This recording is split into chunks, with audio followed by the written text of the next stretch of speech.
would come back from your workshops and share all these things with us, and we're like, we want in, like, what is all this about? Loved it.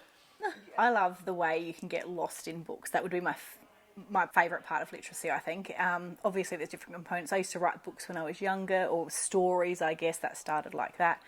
I used to read at night and be hiding under my covers while I was meant to be sleeping and still reading. So I just want to create the love of reading, I think, especially in children, because there's just a whole other world that you can immerse yourself in with reading and books and literacy and creating your own stories and being imaginative and creative. So that would be my dream, I guess, for other children to share that same passion. So I did do a month's stint in like year 3 covering someone, and then it's mainly been reception year 1s. Did a year 1-2 class for half a year, back to year 1-2s next year, but mainly the early childhood sort of age group. So when I first started here at Mount Barker South, we did a lot of Jolly Phonics and Jolly Grammar. So we followed a scripted program and ran through that every day in our literacy blocks. And we followed set genres, set ways of doing everything. Basically, there was a document for it and a cycle. You followed that, and it was very rigid, I guess. There was not much scope for changing things or having creativity within it. You had to follow what was there. Jolly Phonics and Jolly Grammar, again, very set program that we had to use, and you do set sounds, set things each day just by following what was in the book. We didn't make up any of it ourselves or didn't adapt any of it. It was just how it was within the textbooks and resources that we were given. Be Brave. Yes, the Be Brave sessions Sarah and Steph started going to, and then the school started to take parts of your learning sessions that they went to. Then we engaged Sharon as a consultant within our school, and that's where our journey probably really started to move along. We created a literacy action team, which I got to be a part of right from the start, which was really exciting. And then we started to slowly put things in motion to change how our literacy blocks were. One of the first parts of it was changing the timetable around. So we had 3 lessons in the morning, which were literacy. That has been a game changer because you can get some solid learning in that morning block. And that's across the whole school. So the whole school changed the timetable, and all of our literacy blocks were in the morning section. Another part of it was getting rid of the programs that we use, the spelling ones, because I think we also tried things like Words Our Way and other programs that were available to us, or what we were trialling sort of to see what would work. When we got rid of Jolly Phonics, we then started to do our own word work and make plans as our literacy action team as to how this was going to look and how it would work for our school. We started to do those documents. You sort of gave us examples of the documents. Yes, so really kind of... Examples to get the ball rolling sort of thing. Yes. We started mapping out what it would look like in a literacy block instead of following the programs we had originally followed. We now have in our literacy block, we have word work generally at the start of the lesson or the start of the day. Then we move into our readers workshop and our writers workshop, and they just flow nicely into one another. We can use components of our word work within our readers workshop and the same within our writers workshop. So they just merge nicely into each other now and flow throughout all 3 lessons. It seems to be a lot more straightforward and a lot more clearer for students to understand as well. And we can also choose, we still have a bit of a structure in terms of, for example, sounds that we teach or what we're going to cover within the year, but we can change and adapt when we feel necessary to what the children are showing within their learning.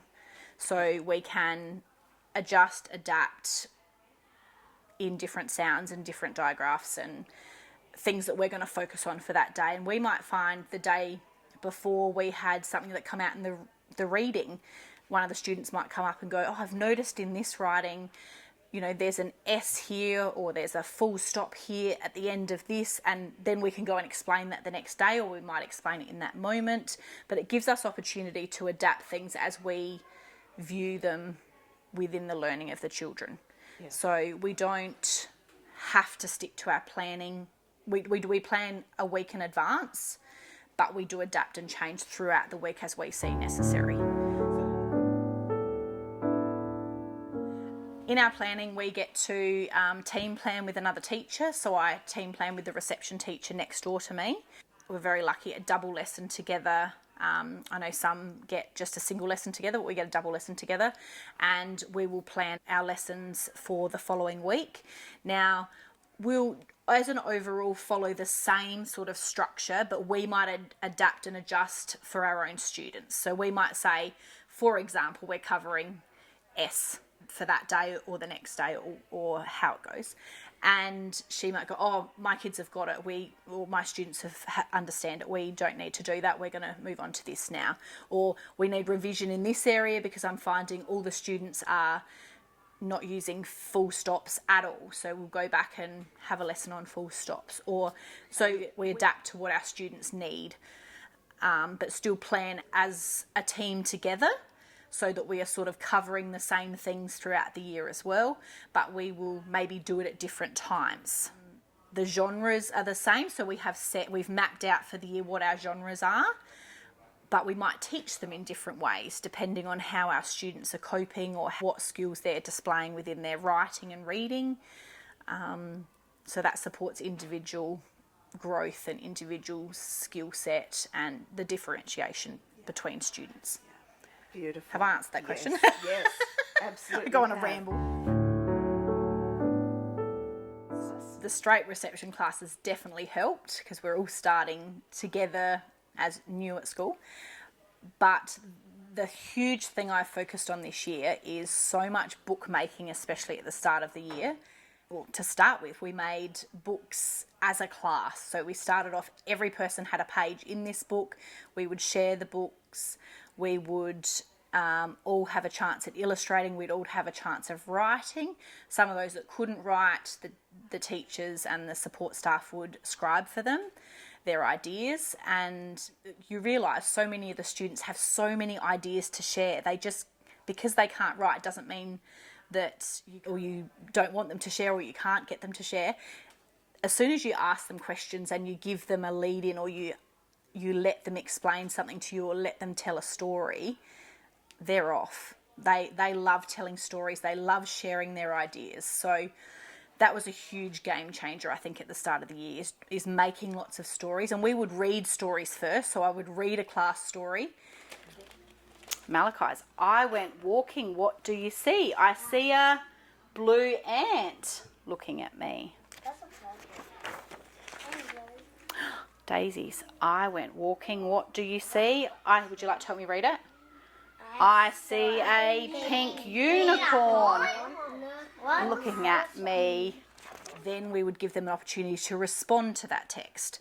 So we might have something, for example, like Wombat Stew.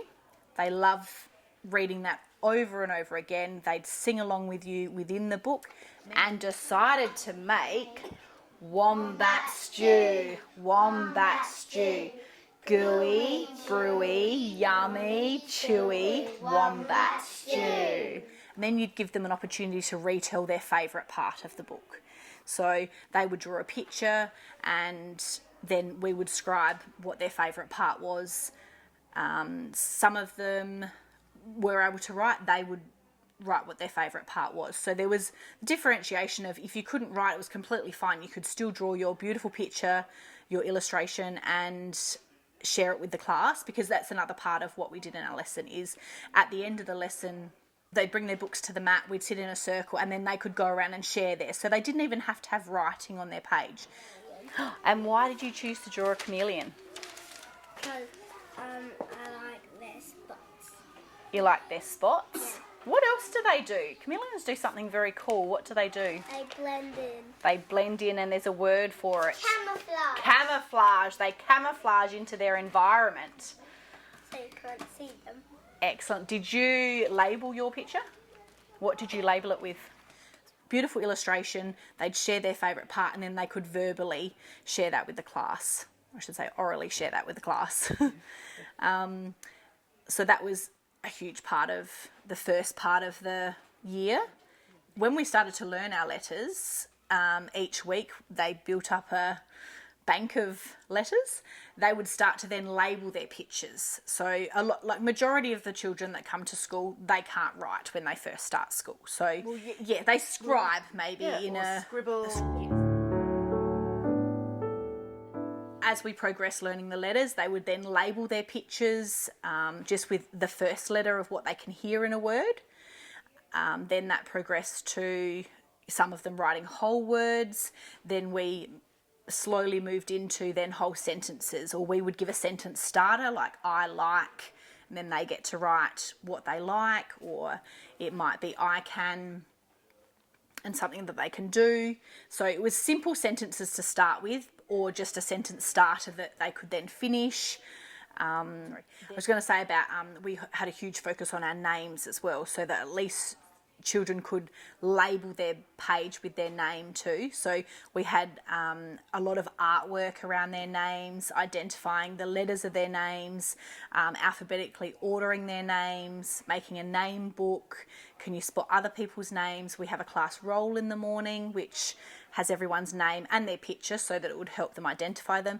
But even by the end of like the year now, they can read out a list of people's names or the students' names in the class because they read it over and over all year. So they write invitations with children's names on them. So they identified not only themselves but each other within the classroom. So that was incredible. That was a huge thing we focused on this year as well, is identifying their own name as well as then other people's name within the class. Then they began throughout, probably into term 2, we started to then make our own books.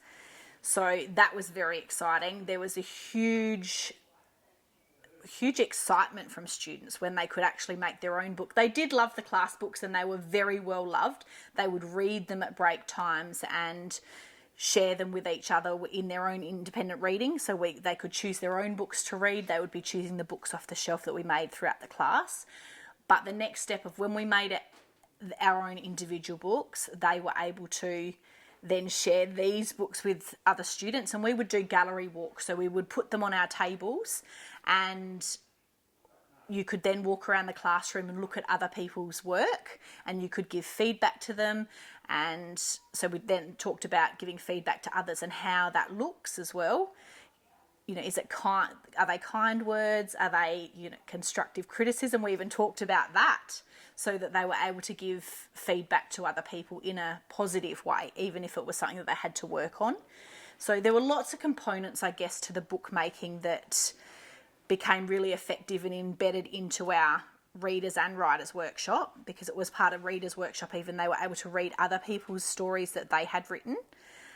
That's obviously later in the year, but there were lots of little things. There was one example, we had 2 guinea pigs come and visit us from the education department, and we made little individual books of Mocha and Chai's adventures. So they each got to choose what those guinea pigs could do as an adventure, and they illustrated all their pages, and then some of them we scribed for them, some they wrote themselves, and then we shared them with each other, and then we shared them with the principal, Mrs. Manton, and Sharon.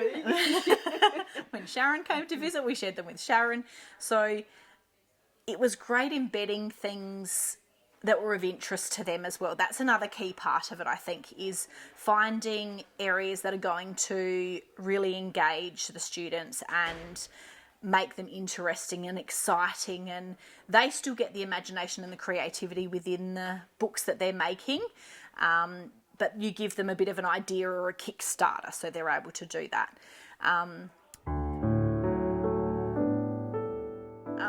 So when we were teaching students how to illustrate, we used to get a picture from them that was just a tiny little picture in the bottom of the corner of the paper, and then as we gave them feedback and said, you know, if you look at other picture books, they've got beautiful pictures. They take up the whole page. They're pictures about what we're writing about. They're not something random.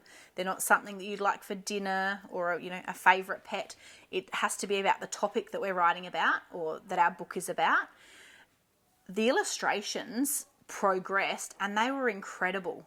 Some of the illustrations we are getting now are amazing. They've really worked hard on being illustrators, I guess. I was trying to think of the word, but it really is. They've put a lot of time and effort and thought into their pictures now, and there's so much detail. Like, you used to just get a person with maybe some hair and an eye, maybe a nose, I'm not sure, but now you get lots of detail within pictures. They've got clothes, they've got shoes, they've got laces, they've got this gorgeous colour. They're not just all one colour, they're different colours. So we looked at so many components of illustrating and how much effort illustrators have to put in. So that's been another huge part of it. It's not just the writing, it's been about them telling their story with their illustrations first.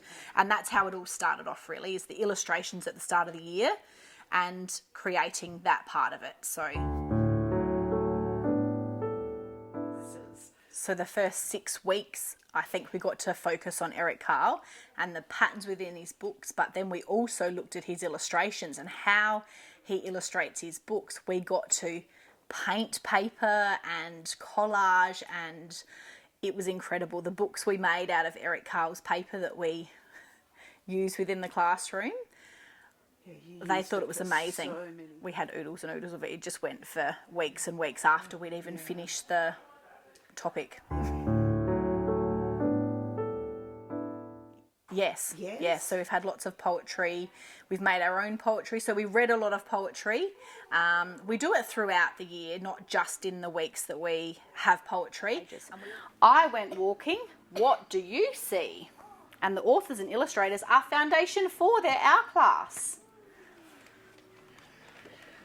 So the first one is Airlie's. I went walking. What do you see? I see what did you see? A yellow giraffe looking at me. Who's this next? Oh, we've got Lucas. I went walking. What do you see? I see a red frog looking at me. And we also sent home like alphabet poetry home with them in their books if they would like to read it with their families. We do encourage a lot of reading at home. So if there's one thing we can suggest to families, it will be reading. Either them reading to them, later on the children reading to them, and even looking at the illustrations and discussing what's going on in the pictures and just creating that love of books. So, yeah, but we have done a lot of poetry throughout the year, and we do some singing as well and some action rhymes. They have little puppets that they get to stand up with and sing and use the puppets, so we take turns doing that.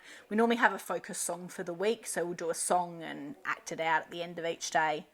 So that's another part of our poetry that we sort of include in there too. Make a circle, make a circle, make it round, make it round.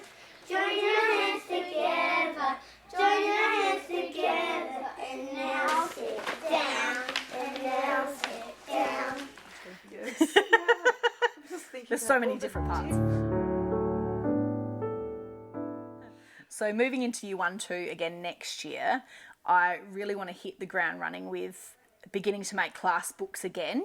And even though some of them probably can make their own books and it's individual writing and reading, I'd really love to go back to that whole class culture to start with, because I think that's really important to create the classroom environment.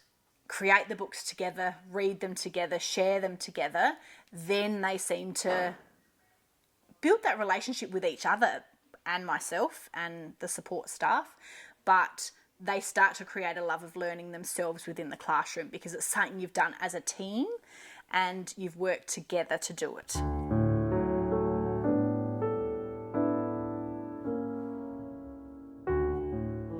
The other part of that is we put the names up on the word wall as well, and they were helping to put those up. Lots of the words that were favourite words for them we put up on our word wall as well, because then they're just there for them to share. And that was part of the classroom culture as well, and just bringing everyone together, because other people then knew they were like, for example, the word unicorn. Someone was always writing a story about a unicorn, so we put it on the word wall, and then other people knew how to write unicorn because you've shared it then with them, and they're like, I know how to write unicorn now, even though it's not their favourite animal or they're not writing about it.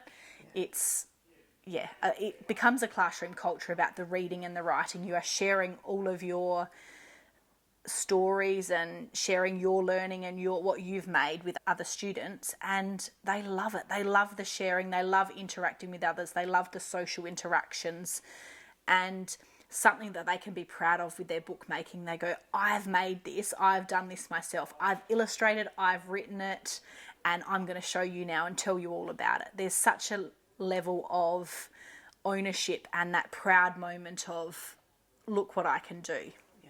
And every single student is able to produce something. There's not any student that didn't go, I can't do this, even I don't want to do it. It was every student having a go at some level. It's been incredible, the journey that we've gone through this year, especially I think because I feel like we've just slowly adapt and change things each year just to make it flow easier or to make it work better. And it's been incredible this year. I've loved the journey and seeing how far they've come in that time. So going back to the 1-2s, I think the classroom bookmaking at the start of the year, obviously, and we'll progress into our own individual books. A huge thing I found with 1-2s when I had them last time was the sharing, reflecting, and then adapting or providing feedback, and then what can I do to change it, or what can I do to meet the criteria, or what am I missing? There's a little bit more of the critique happening rather than just the producing. And of course we're giving feedback to the younger students in reception as well, but I find it's a bit more of a process in the year 1-2 class. You're really giving more individual feedback rather than whole class. You are looking at different individual goals for students with their writing and their reading. Sped. Do you know what sped means? So sped means like they sped up really fast, so they went fast. So it's like you still also do that in reception, but again, it's easier to really identify some bigger areas of the areas of strength, but the areas of weakness that they need to work on and improve on within their reading and writing. So it's probably the critiquing or the reflection part at the end of what we're producing, and I guess the drafting and the editing is another part of it. We look at that in closer detail in year 1s and 2s, being able to edit our own work rather than relying on the teacher, and moving on to then create the next draft of our writing and then publishing. In the reading workshops, you probably get a little bit more individual reading, and the variation of books chosen is probably quite vast because you get various students who are on different capabilities, I guess. Yeah. So you're getting more exposure to different genres and texts because other students then share with a peer. So we have individual reading. Then after that, they get to share with their partner or the class, depending on what we've chosen for that day. But you get them sharing books that probably they're not exposed to if they're not at that level, or things that they're not interested in normally. So you get the different genre sharing, I think, and the various texts within the classroom, because you'll have some reading novels and then some still on easier texts that are at their level. So probably that within the reading workshop.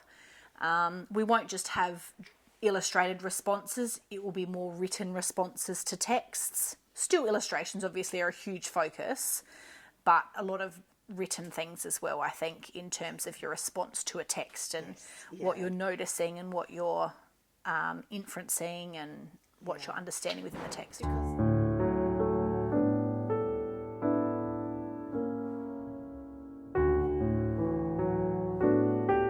think it's easier sometimes to do a verbal response because you're able to capture so much more of what they're understanding within their reading, rather than just having to write or have the illustration response.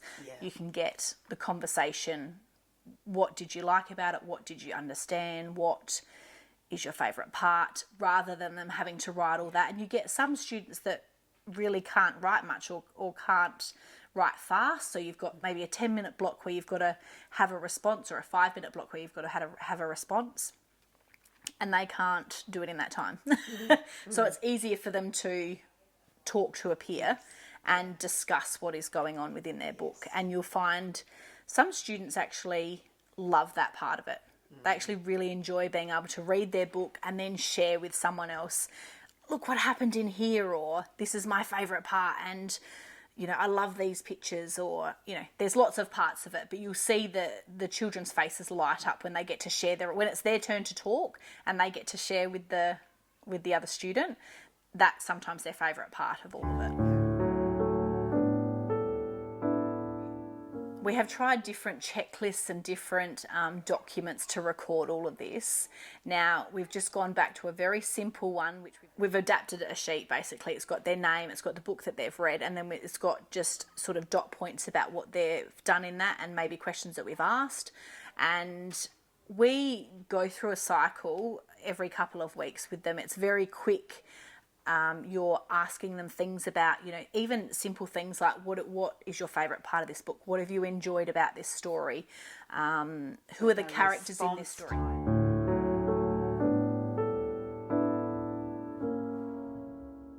Yeah. I find that's more helpful because it answers a range of questions rather than just going, what colour was the boy's shirt, or things that I understand are maybe important, but then going back to actually their understanding and what they're enjoying about the book. Because I think as a student that is starting to read early on, you want them to still have that love of reading. You don't want to be asking them questions that are irrelevant to them.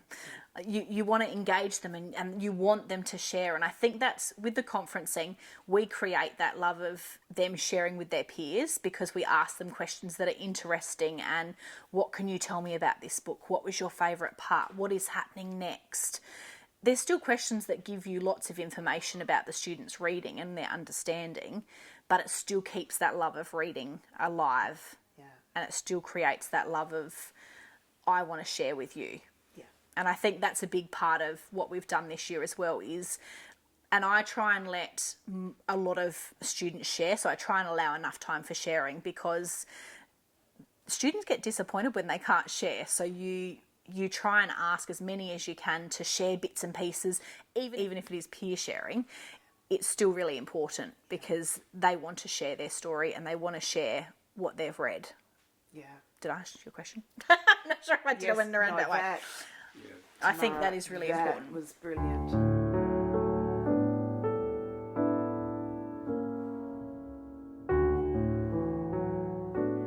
Yes, they are. So, I think that's important really early on in reading. First of all, them choosing their stories that they want to read. They obviously have things like decodables and things like your easier text, but then they get to choose their own individual books after that.